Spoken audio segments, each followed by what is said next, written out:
அவங்க கண்ணுக்கு நேரா எதிரிகள்லாம் அழிஞ்சிட்டாங்கன்னா அவங்களுக்கு எப்படி இருக்கும்? சந்தோஷமா இருக்கும். ஆமா, சிரிச்சு கொண்டாடுறாங்க, பாட்டு பாடுறாங்க, எல்லாருமா சேர்ந்து சந்தோஷமா கொண்டாடுறாங்க. அப்ப என்ன ஆகுது? அதுக்கடுத்து சூர் அப்படிங்கிற ஒரு வனாந்தரத்து வழியாக போக ஆரம்பிக்கிறாங்க. அவங்க அப்புறம் அந்த சைடு போவாங்களா கானான் தேசத்தை நோக்கி.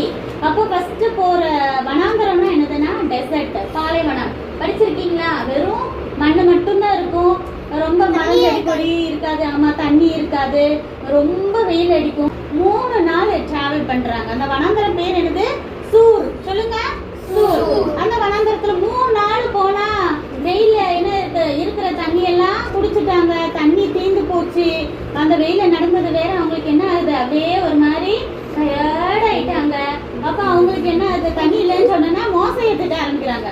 நீங்க தானே எங்களை கூட்டிட்டு வந்தீங்க, மோசையும் ஆறணும், பாருங்க எங்களுக்கு தண்ணி கூட இல்லை, நாங்க என்னத்தை குடிப்போம் அப்படின்னு சொல்றாங்க.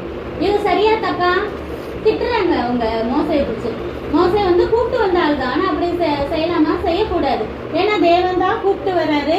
செங்கடல் பிறந்ததை பாக்குறாங்க, தேவன் தான் நம்ம கூட இருந்து கூப்பிட்டு வர்றாங்க. அப்ப அந்த பாதையில ஏதாவது குறைகள் நிச்சயமா இருக்கும்.